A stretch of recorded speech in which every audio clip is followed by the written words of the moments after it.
As a turnaround principal, you have to be cognizant that you can't turn a school around academically until you turn it around emotionally, socially, and physically. Kids need to know that they're safe, they're loved, and they're going to be supported. And that means being fed. I mean, period. I can't see academic increase if my babies are hungry. It's just not going to work. And so to be able to provide them with 3 solid meals a day, it's extra work for the school, it's extra work for the cafeteria, it's extra work for my custodians, it's even extra work for the teachers. That's okay. They get paid to do work, but these kids need to eat. So we put all of that to the side and we say, what's the best thing for children? And that's to feed them. As far as the school turnaround programs, I do think that the meal should be considered, especially when you know that your school is located in a food insecure area.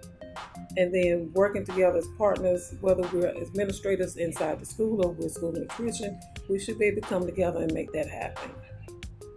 I am extremely proud that we're able to meet the needs of the kids feeding 3 meals a day, because when you look at, or if you know anything about the hunger or the food insecurities in Gifford County itself, we know that the need is there.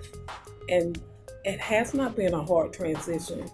And we know learning that, yes, it has been a benefit for our children.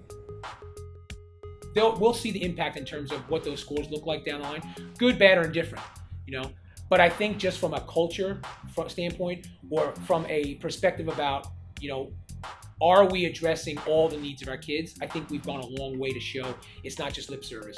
We care and love our kids and hug them. We're doing something about it. We've made a commitment. We've made a programmatic and financial commitment and a systematic commitment to say, we just don't say we care about our kids all the time. We're doing something about it. So I think that, if anything, we're demonstrating to this community here that, hey, we've got your back, parents, moms and dads and guardians.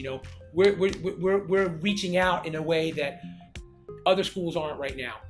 So I think that would show parents, hey, that school is really has made the commitment, has really stepped up. So I think that paradigm shift it's palatable. You know it when you walk into school. You hear from the administration and you see it from what we're doing. As a turnaround school, we're going into year 4. And each year it's like we do something different. We add a different component. And so in year 3, we added the super snack. This is our first year doing all 3 meals, because it used to be that our parents wanted to pick kids up at 2:15, even though we get out at 3:05. So now that we do super snack at 2:45, we see kids not getting picked up as early unless they have a doctor's appointment or something to that nature. They do leave them in school for the duration of the day because they do know that they're getting another solid meal. So the trajectory for me says that we will begin to see an increase in academic achievement, but the research says change in these kinds of schools and populations take anywhere from 3 to 5, possibly 7 years. And it has to be ongoing, consistent change. We never get to the place that we say, oh, this is great, so we don't have to touch it. We're always looking at how to tweak and improve and modify things so that the conditions are better for the children. I would speak with anyone, principal, teacher, anyone, politicians. Ask them to stop and think, or have them to understand that hunger is real. And it is exceptional to me when it comes to a child. They cannot fend for themselves. And if we can help them, why not?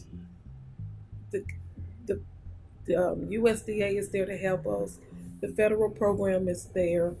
We can access labor within our school systems to get this done. Why not put this in to help these children? Why not?